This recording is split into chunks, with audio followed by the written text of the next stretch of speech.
The autumn wind rattled the windows of the suburban Chicago home as Thomas Mitchell adjusted his tie in the hallway mirror.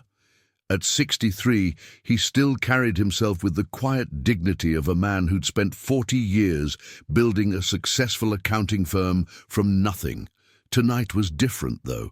Tonight was his birthday, and for the first time in 3 years, his daughter Sarah had insisted on cooking dinner herself. "Dad, you ready?"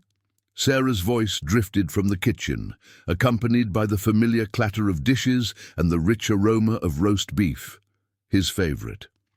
Thomas smiled, remembering how Sarah used to help him in this very kitchen when she was 8 years old, standing on a wooden stool to reach the counter, flour somehow ending up in her dark hair that matched his own. Now 35, she'd inherited his methodical nature, but channeled it into her work as a pediatric nurse at Northwestern Memorial. The dining room had been transformed. Sarah had pulled out their grandmother's china, the spode pattern his late wife Margaret had treasured. Candles flickered on the mahogany table, casting dancing shadows across the cream-colored walls, lined with family photographs spanning decades. There was his wedding photo from 1985, Sarah's graduation from nursing school, and countless Christmas mornings when this house had been filled with laughter. "Sarah, you've outdone yourself," Thomas said as she emerged from the kitchen, carrying a perfectly golden roast on their best serving platter. She'd changed from her scrubs into a navy dress that reminded him painfully of Margaret. "Nothing's too good for my old man," Sarah replied, but something in her smile seemed forced. Dark circles shadowed her eyes, and her hands trembled slightly as she set down the roast. Thomas studied his daughter's face as she returned to the kitchen. Over the past 6 months, he'd noticed changes. Sarah had lost weight, her usually immaculate appearance had become disheveled, and their weekly dinners had become sporadic. When he'd asked about it, she'd blamed work stress and the end of her engagement to David, a relationship Thomas had never quite understood anyway.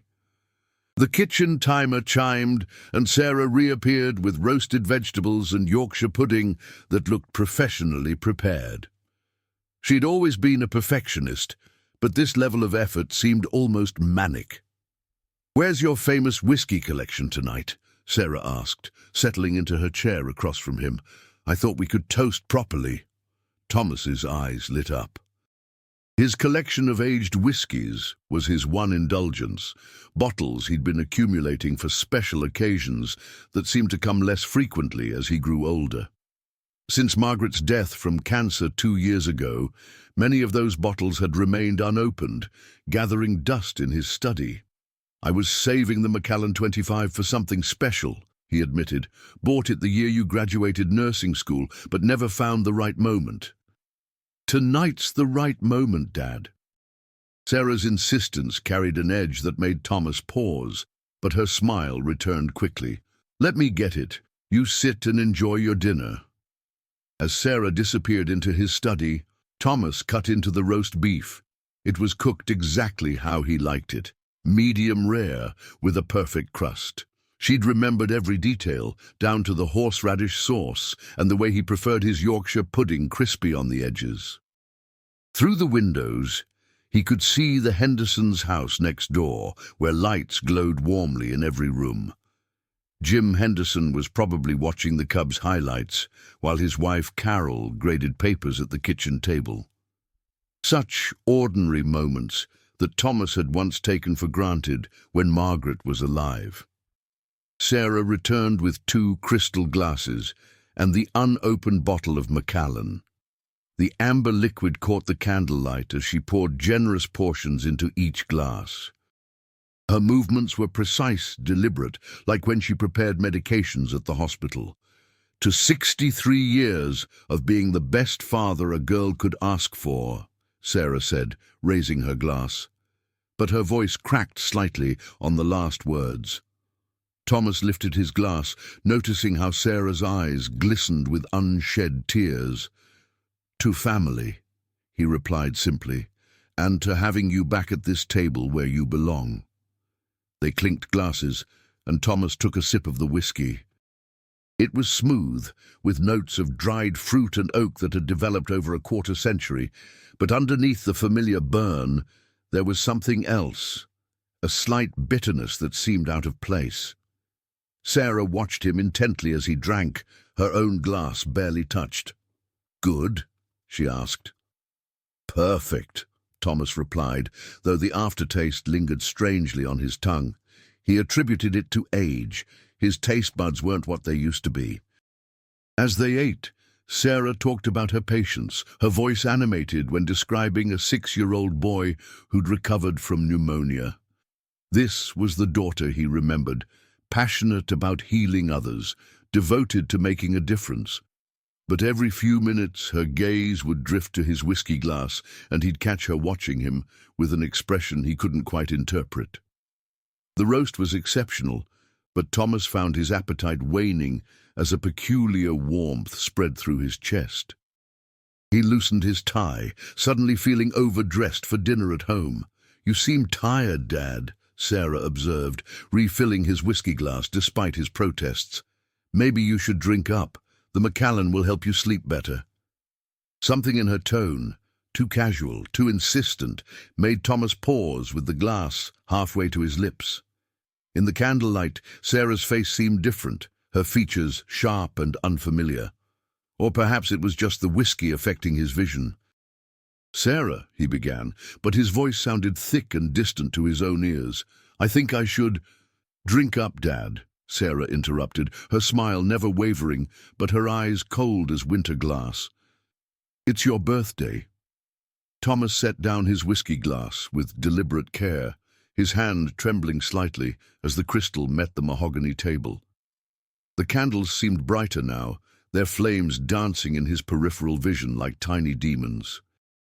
His heart was racing, and a cold sweat had broken out across his forehead, despite the warm October evening. "Sarah," he said, his voice barely above a whisper, "what did you put in this whiskey?" His daughter's face transformed in the flickering candlelight. The forced smile melted away, replaced by something Thomas had never seen before, a cold calculation that made her look like a stranger wearing his daughter's face. "Digitalis," she said simply, as if discussing the weather. "Extracted from foxglove, Mama's favorite flower from her garden." The words hit Thomas like a physical blow. Margaret's garden. The foxglove had been her pride and joy, tall purple spires that bloomed every summer along the garden fence. Sarah had helped plant them when she was 12, her small hands carefully placing each seedling in the rich Illinois soil. "You're joking," Thomas managed. But even as he spoke, he could feel his pulse becoming irregular, his breathing shallow. Sarah reached across the table and picked up a small glass vial that had been hidden behind the serving platter. Inside, a few drops of clear liquid caught the candlelight. 20 milligrams dissolved in your whiskey, just enough to cause cardiac arrhythmia in a man your age, especially one with your family history of heart disease. Thomas's mind reeled. As a nurse, Sarah had access to medications, knowledge of dosages, understanding of how the human body responded to various toxins. But this was his daughter, the little girl who used to crawl into his lap during thunderstorms, who'd cried when her goldfish died when she was 7. "Why?" The word came out as a croak. Sarah's laugh was bitter, devoid of any warmth. "Why? Let me tell you about the last 6 months of my life, Dad. About how I discovered your little secret." She stood and began pacing behind her chair, her navy dress rustling with each step. "Remember when Mama was dying? Those final weeks when she was so weak she could barely speak?" Thomas nodded, unable to trust his voice. Those had been the darkest days of his life, watching the woman he'd loved for 38 years waste away, despite every treatment available. "She told me about the money, Dad, about the $400,000 you stole from the employee pension fund to pay for her experimental treatments." The room seemed to tilt sideways. Thomas gripped the edge of the table, whether from the poison or shock he couldn't tell. "Sarah, I can explain." "Explain what? How you embezzled from people who trusted you? How you destroyed their retirement savings to pay for treatments that didn't even work?" Her voice rose with each word. "Mrs. Patterson worked for you for 30 years, and now she's living with her son because her pension is gone." Thomas closed his eyes, remembering Eleanor Patterson's tear-stained face when she'd come to his office 6 months ago, asking about discrepancies in her pension account. He'd managed to deflect her questions then, promising to look into it, knowing full well what she would find. "She wasn't the only one," Sarah continued relentlessly. "Jim Rodriguez, who worked in your mailroom for 15 years, Susan Chen from bookkeeping, 7 employees total, Dad. 7 families whose futures you stole." "I was going to pay it back," Thomas whispered. "I had a plan." "With what money?" Sarah slammed her hand on the table, making the china rattle. "Your firm's been hemorrhaging clients since the Henderson audit scandal. You're barely keeping the lights on." Through the window, Thomas could see Jim Henderson's house, still glowing warmly.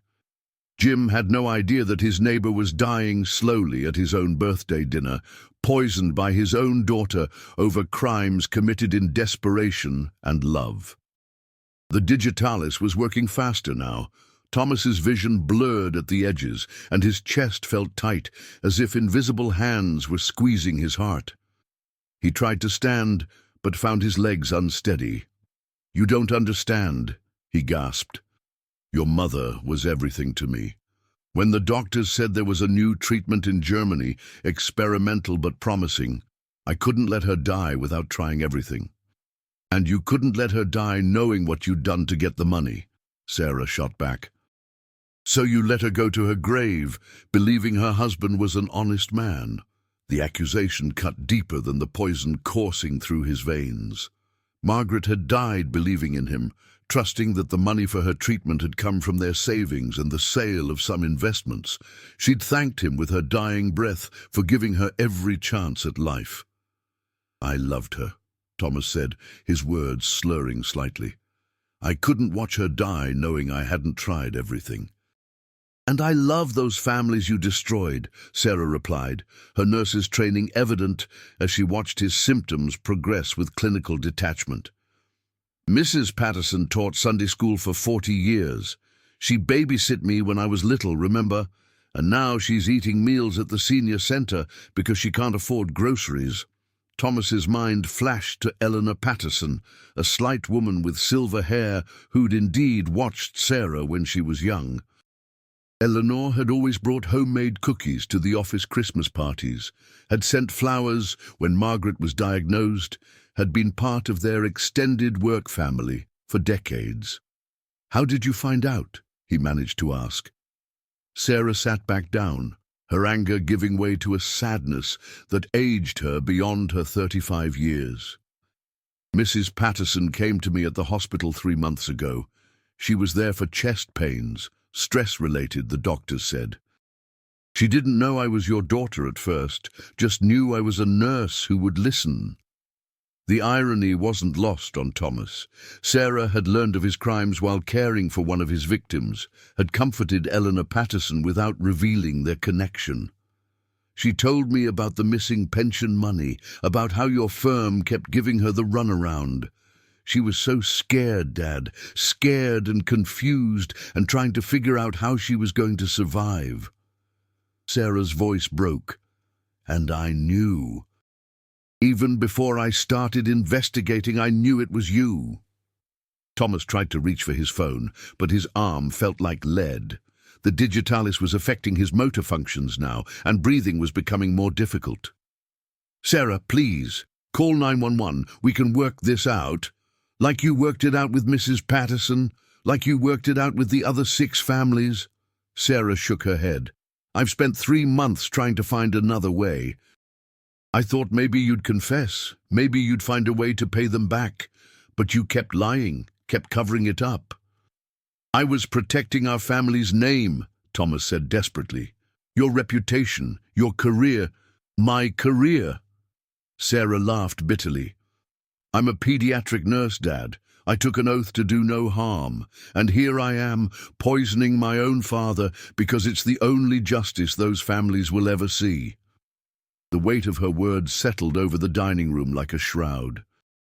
This wasn't a crime of passion or greed. This was Sarah's twisted version of justice, a nurse's mercy killing, administered to a father she both loved and despised. Outside, a police siren wailed in the distance, heading toward some other emergency in the vast sprawl of Chicago.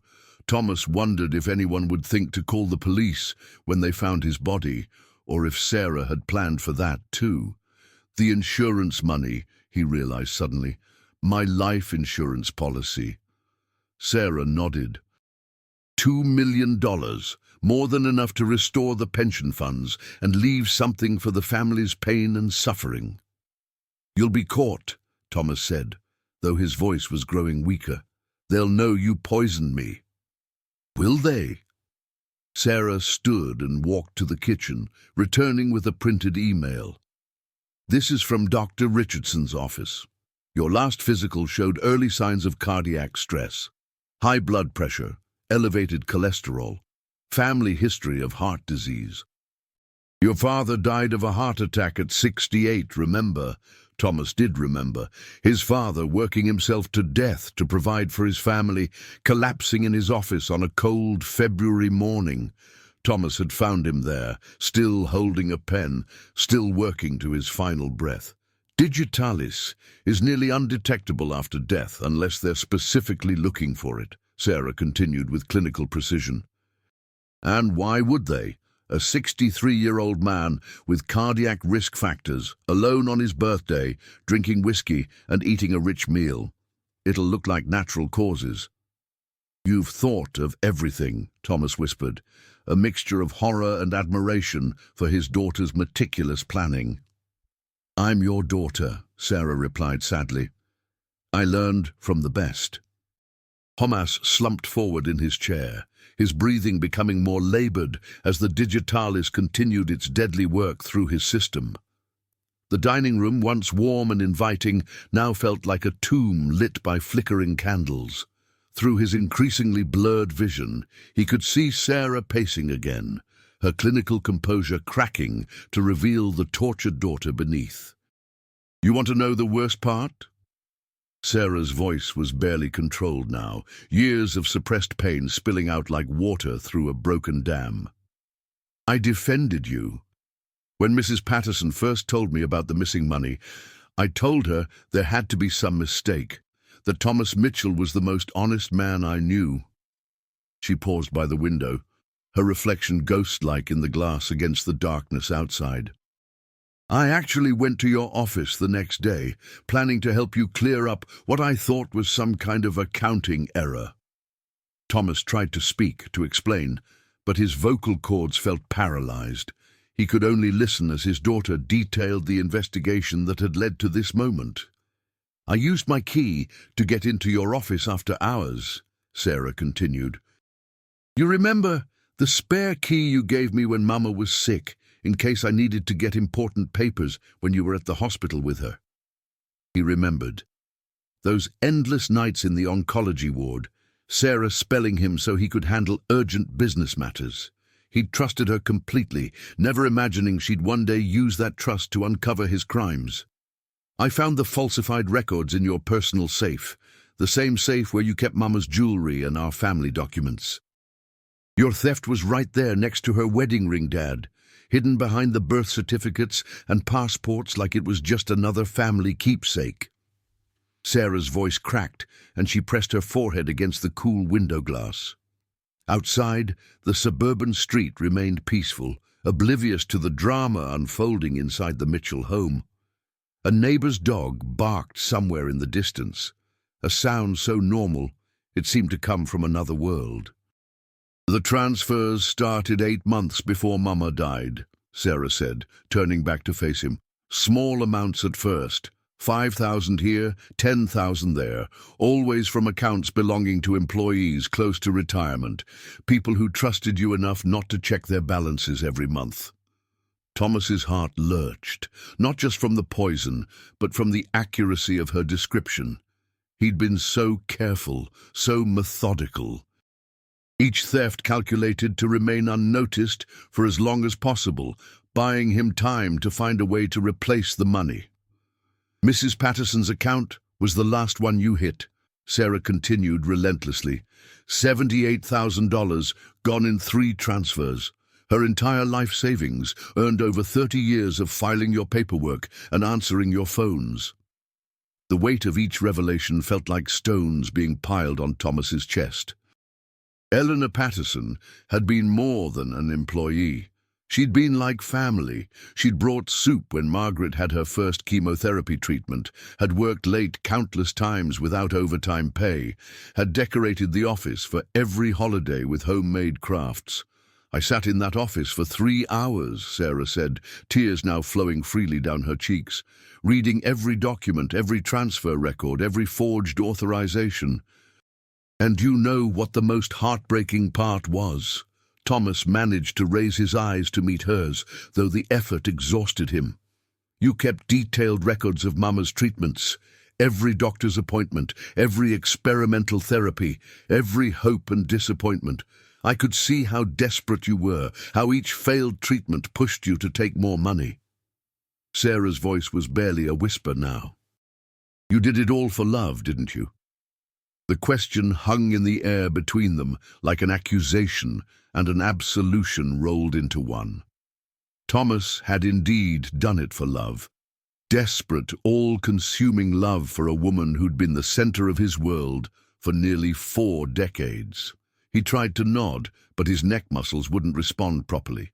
The digitalis was affecting his nervous system more severely now, and he could feel his body shutting down one system at a time. That almost made it worse, Sarah continued. If you'd stolen the money for yourself, for gambling or another woman or even just greed, I could have hated you cleanly. But you did it for the best reason in the world, and you still destroyed innocent people's lives. She walked to the china cabinet and retrieved a folder Thomas hadn't noticed before.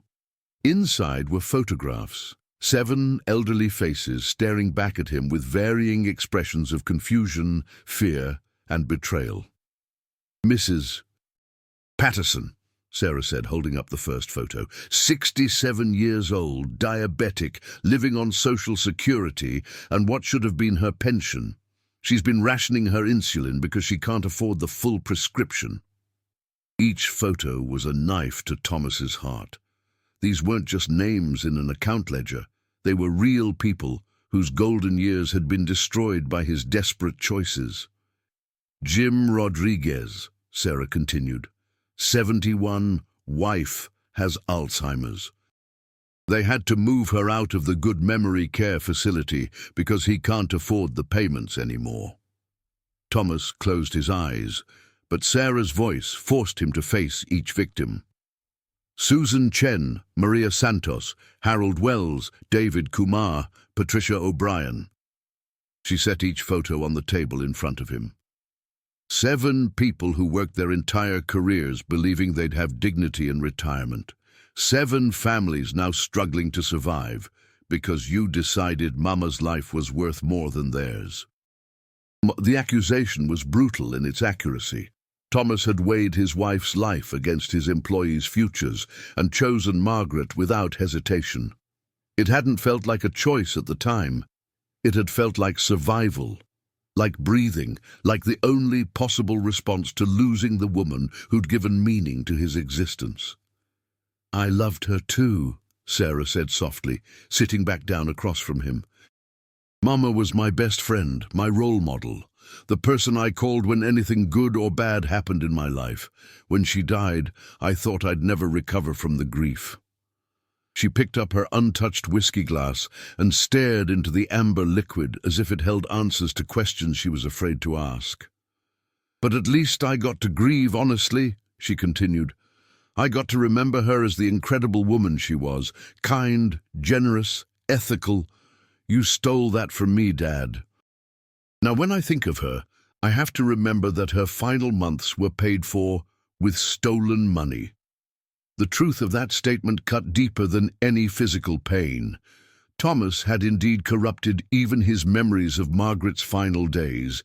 Every moment of hope when a new treatment showed promise, every tender conversation during her lucid moments, every peaceful hour spent holding her hand, all of it tainted now by the knowledge of how it had been purchased.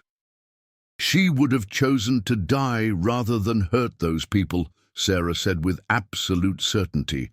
Mama would have refused the treatments if she'd known the truth.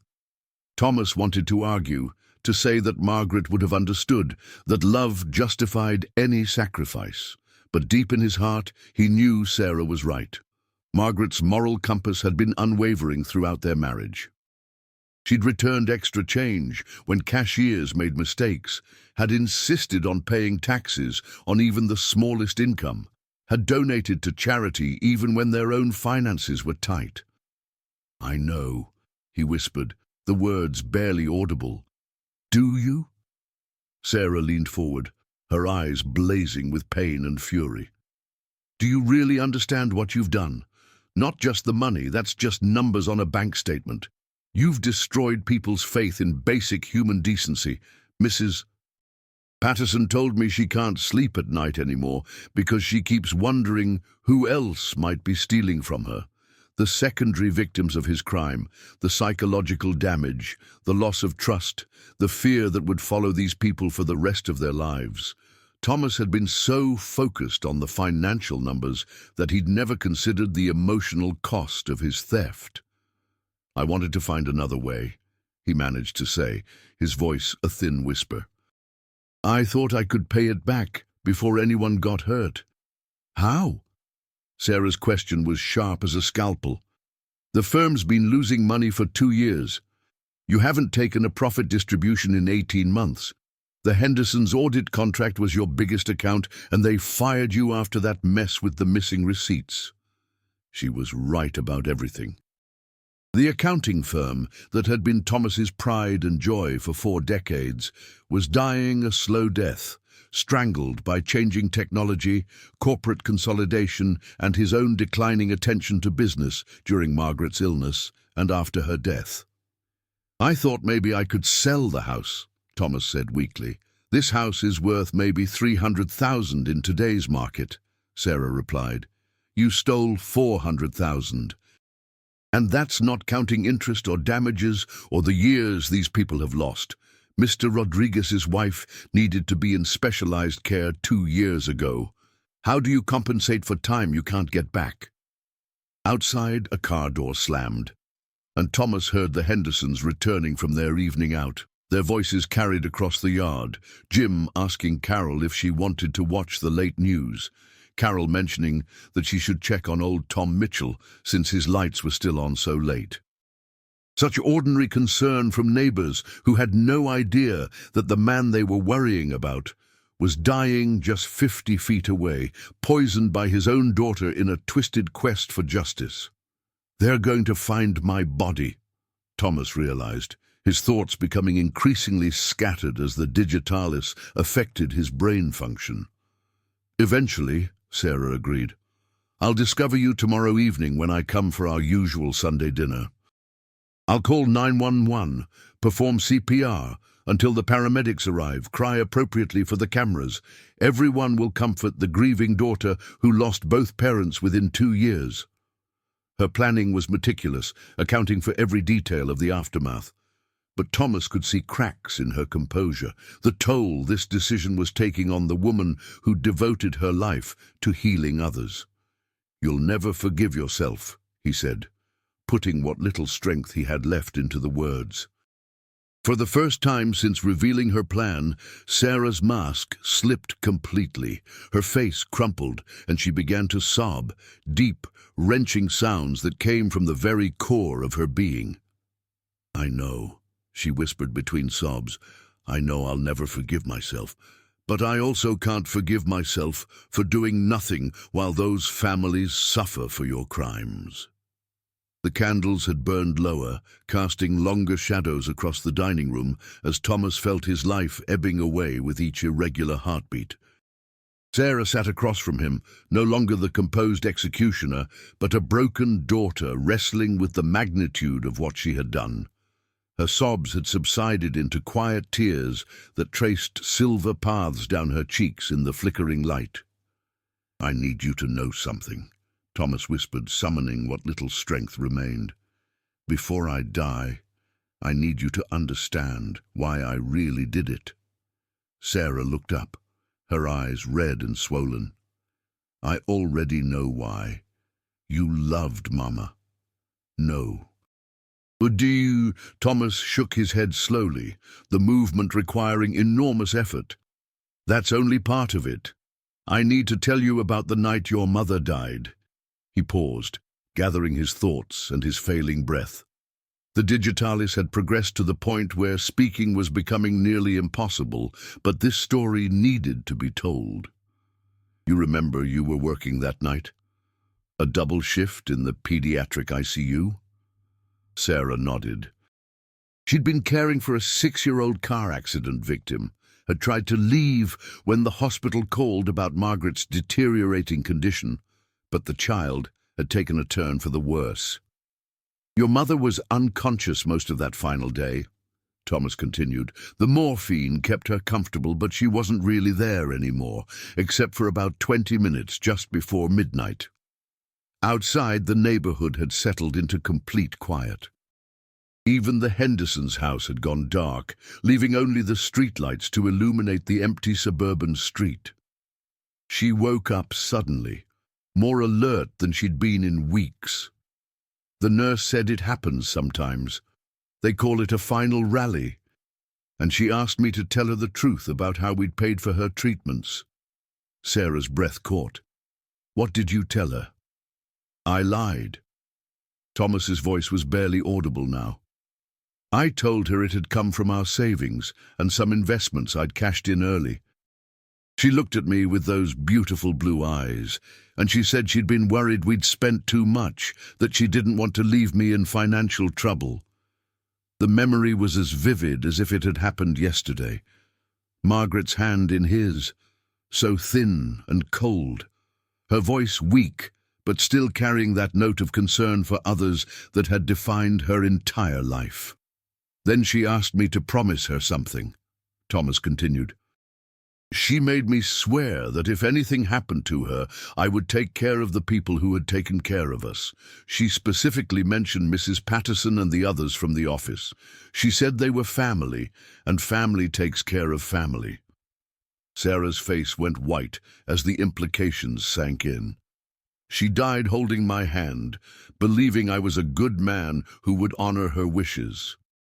And I let her die with that lie, because I couldn't bear for her final moments to be filled with shame and disappointment." Thomas's voice broke completely.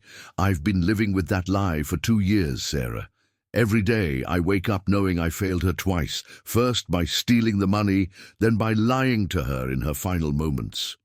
The dining room fell silent except for the soft whisper of the autumn wind against the windows. Sarah stared at her father, processing this final revelation that added another layer of complexity to an already impossible situation.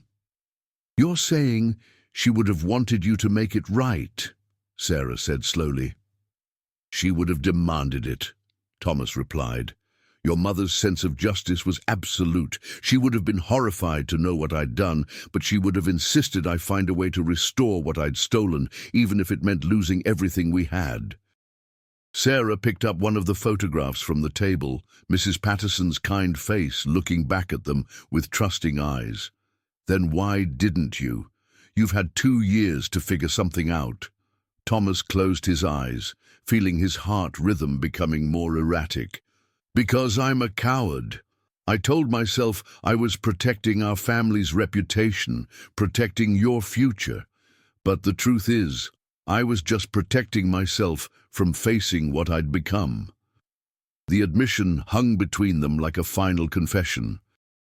Thomas had spent his entire adult life building a reputation for integrity, for being the kind of man people could trust with their financial futures. The thought of that image crumbling, of standing before his community as a thief and a liar, had paralyzed him into inaction. "There's something else," Thomas said, his words coming in short gasps now. "Something I need you to know about the money." Sarah leaned closer, straining to hear his weakening voice. "I kept records. Detailed records of every penny I took and where it went.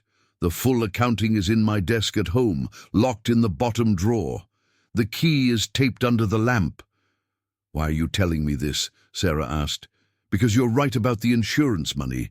$2 million, more than enough to make the families whole and give them something extra for their pain." Thomas managed to meet her eyes one final time. "But you don't have to be a murderer to make it happen." Sarah's face showed confusion, then understanding, then horror, as she realized what he was suggesting. "Dad, no. The Digitalis will kill me whether you call for help now or not," Thomas said with clinical acceptance. "But if you call 911, if you try to save me, they'll find the poison. They'll investigate. You'll go to prison, and those families will never see justice." "You want me to let you die?" Sarah whispered. "I want you to choose who you want to be," Thomas replied. "You can be the daughter who murdered her father in cold blood, or you can be the daughter who honored her mother's memory by making sure the right thing gets done." The distinction was subtle, but profound.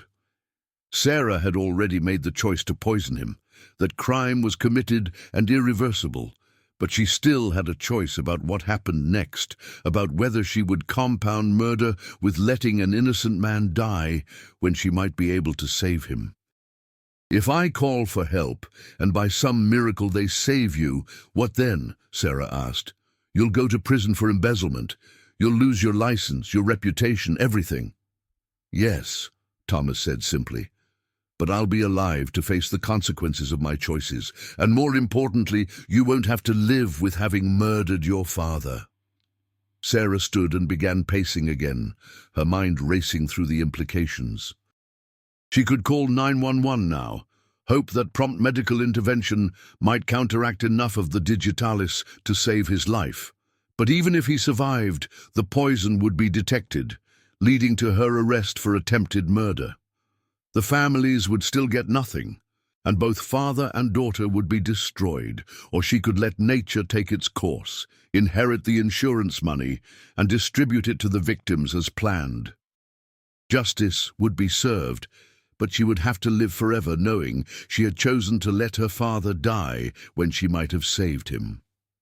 "There's a third option," Thomas said, reading her thoughts. "One that honors both your mother's memory and your oath as a nurse." Sarah stopped pacing and looked at him expectantly. "Call Mrs. Patterson," Thomas said. "Call all of them. Tell them what I did and that I'm dying tonight. Let them decide if I deserve to live long enough to face justice." The suggestion was so unexpected that Sarah stood frozen, considering its implications. To contact the victims, to put his life in their hands, would be a form of confession and penance that neither of them had considered. "You'd trust them with that decision?" Sarah asked. "They're the ones I wronged," Thomas replied. "If anyone has the right to decide my fate, it's them." Sarah walked to the kitchen and returned with her cell phone. Her hands shook as she scrolled through her contacts to find Eleanor Patterson's number, a number she'd saved after that first conversation at the hospital 3 months ago. "It's almost midnight," Sarah said. "Mrs. Patterson will be asleep." "Then wake her up," Thomas whispered. "She deserves to know the truth before I die with it."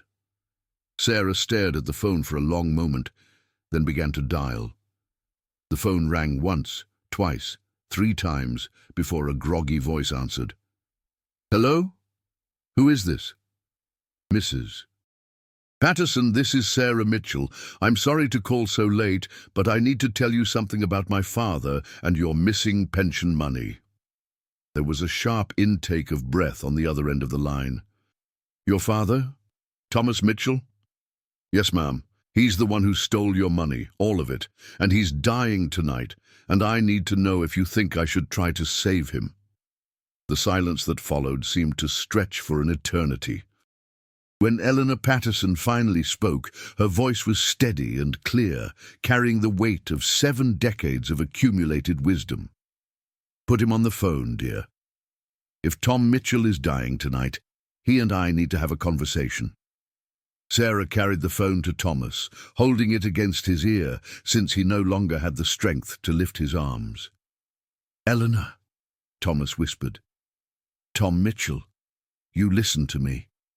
Mrs. Patterson's voice carried clearly through the small speaker. "I've known you for 30 years, and I never took you for a thief." "I'm sorry," Thomas said, the words coming out in a barely audible breath. "I'm so sorry, Eleanor. I destroyed your retirement, and I have no excuse that matters." "You're right, you don't," Mrs. Patterson replied firmly. "But you have something more important than an excuse. You have a chance to make it right. Now your daughter tells me you're dying. Is that correct?" "Yes. Sarah. Sarah poisoned me. For you. For all of you." Another long silence, then Mrs. Patterson's voice again, softer now but still determined. "That girl didn't poison you for us, Tom. She poisoned you for herself, because she couldn't live with the shame of what you'd done. But that's not justice. That's just more pain heaped on top of pain." Thomas felt tears rolling down his cheeks, mixing with the sweat that had broken out across his face as his body fought against the digitalis. "I want you to listen to me very carefully, Tom Mitchell," Mrs. Patterson continued, her voice taking on the authoritative tone of a woman who had taught Sunday school for 4 decades. "I'm going to call the other families right now. We're all going to get in our cars and drive to your house, and when we get there, we're going to call an ambulance ourselves." "Eleanor, you don't understand," Thomas began. "No, you don't understand," she interrupted. "I'm 77 years old, Tom. I've buried a husband, raised 3 children, and lived through more heartbreak than you can imagine, and I've learned that letting someone die, even someone who's wronged you, doesn't heal anything. It just creates more wounds." Sarah leaned closer to the phone, listening intently to every word. "Now you stole my money, and that's a fact," Mrs. Patterson continued. "But you also gave me a job when I was a 50-year-old widow with no prospects. You let me work flexible hours when my mother was dying. You paid for the flowers at my husband's funeral and never asked me to pay you back." Thomas remembered all of those moments, small kindnesses that had seemed natural at the time, gestures of basic human decency towards someone he considered family. People aren't just one thing, Tom. You're not just a thief, and I'm not just a victim. We're complicated, messy, broken people trying to do our best in an impossible world. And sometimes our best isn't good enough, but that doesn't mean we stop trying. Through the phone speaker, they could hear Mrs. Patterson moving around her apartment, gathering her things. "Mrs. Patterson," Sarah said, taking the phone back, "if you save him, he'll go to prison. You'll have to testify against him, relive all of this pain in court, and there's no guarantee you'll ever get your money back. Child, I stopped caring about the money the day I found out it was gone." Mrs. Patterson replied, "Money comes and goes, but if I let Tom Mitchell die tonight without trying to save him, I'll have to live with that choice for whatever time I have left, and I've got better things to do with my remaining years than carry that kind of guilt." Sarah looked at her father, whose breathing was becoming increasingly labored. The digitalis was reaching its peak effect, and she estimated he had perhaps 15 minutes before cardiac arrest became inevitable. "I need to know what you want me to do," Sarah said desperately. "I need to make a decision right now." "The decision isn't yours to make," Mrs. Patterson said gently. "It never was. The moment you put poison in that whiskey, you took away your right to choose who lives and who dies. Now you have to live with the consequences and try to do better going forward." The wisdom in those words cut through Sarah's anguish like a blade. She had indeed forfeited her right to play judge and executioner the moment she decided to take justice into her own hands. "I'm calling 911, Sarah said suddenly, her voice strong and clear for the first time all evening. "Good girl," Mrs. Patterson said. "I'll be there in 20 minutes with the others. We'll all face this mess together, the way families should." Sarah ended the call and immediately dialed emergency services.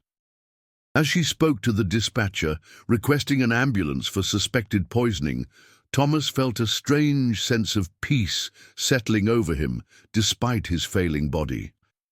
Through the windows, he could see car headlights beginning to appear on the quiet suburban street. Mrs. Patterson, true to her word, was rallying the other victims to come to the aid of the man who had wronged them. The irony was not lost on Thomas. In his final moments, the people he had betrayed were racing to save his life. "The paramedics are 5 minutes out," Sarah said, kneeling beside his chair and taking his hand. "Dad, I need you to fight this. I need you to stay alive." Thomas squeezed her hand with what little strength remained. "I'm proud of you," he whispered, "for making the right choice in the end."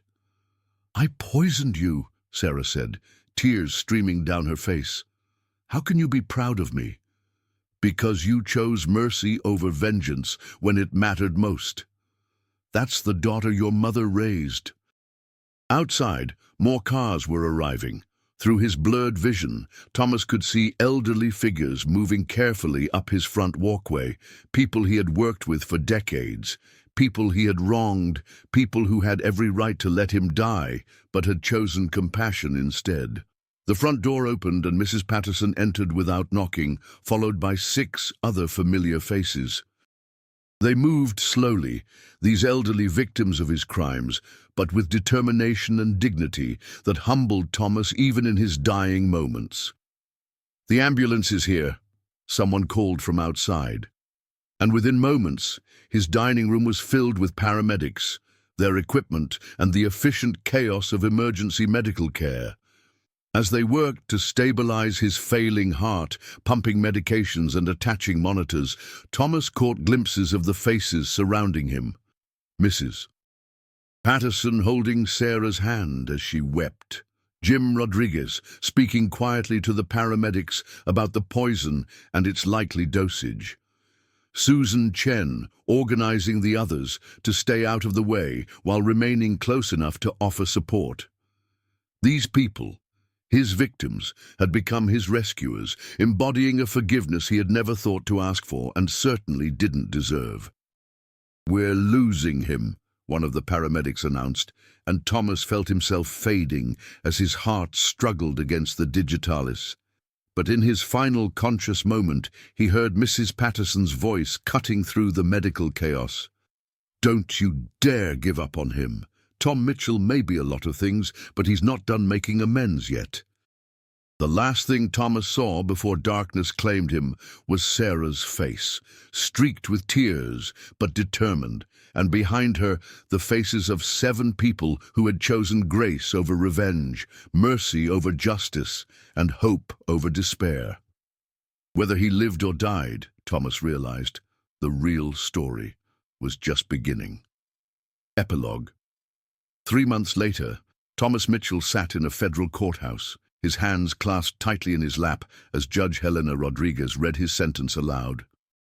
The courtroom was packed with reporters, former clients, and the 7 families whose pension funds he had stolen.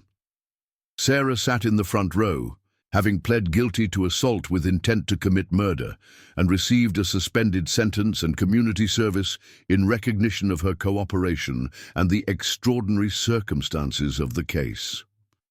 "Mr. Mitchell," Judge Rodriguez said, "you will serve 18 months in federal prison, followed by 5 years of supervised probation.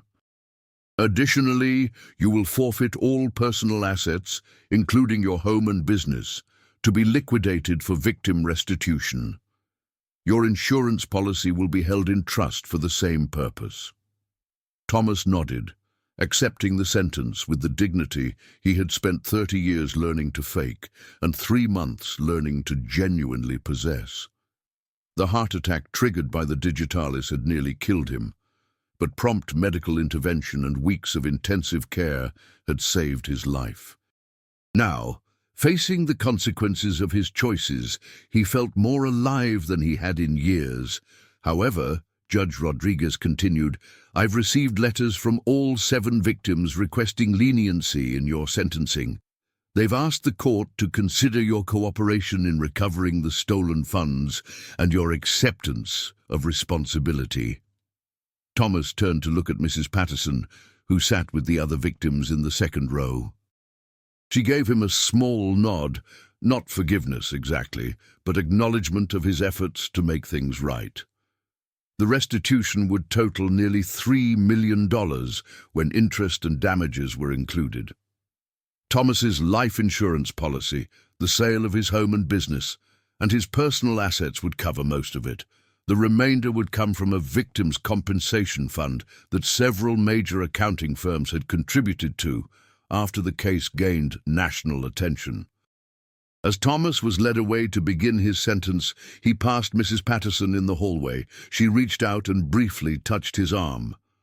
"Tom," she said quietly, "what you did was wrong, but what you're doing now is right. That matters." 3 weeks later, Sarah Mitchell returned to work at Northwestern Memorial Hospital.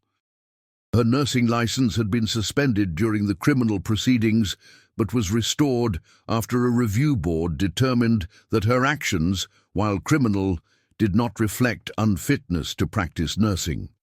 She would work under supervision for 2 years and undergo mandatory counseling, but she would continue caring for sick children. On her first day back, Sarah found a card waiting on her desk.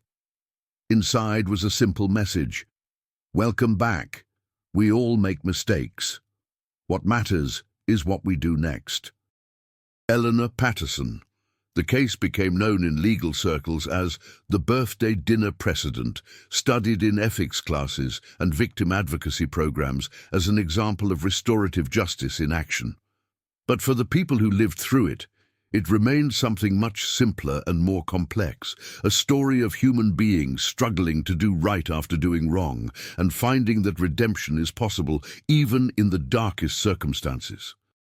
Thomas Mitchell served his full sentence and was released in late 2026. He found work as a bookkeeper for a small non-profit organization that helped elderly people manage their finances, work that paid a fraction of what he'd once earned, but gave him more satisfaction than he'd ever found in building his accounting empire. Every Sunday, he visited his wife's grave in Graceland Cemetery, bringing fresh flowers and updates about the families whose lives he'd disrupted and was slowly helping to rebuild.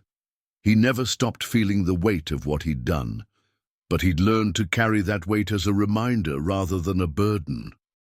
And every month, Sarah drove to visit him for dinner, not in the elegant dining room where she'd nearly killed him, but in his modest apartment where they ate simple meals and talked about the future rather than the past.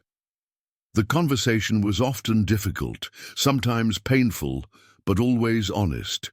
They were no longer the people they'd been on that October night when love and desperation and justice had collided in the worst possible way. They were something new, 2 people who had looked into the abyss of their own capacity for evil and chosen to climb back toward the light. It wasn't redemption exactly, it wasn't forgiveness entirely, but it was hope. And in the end, hope was enough to build a life on.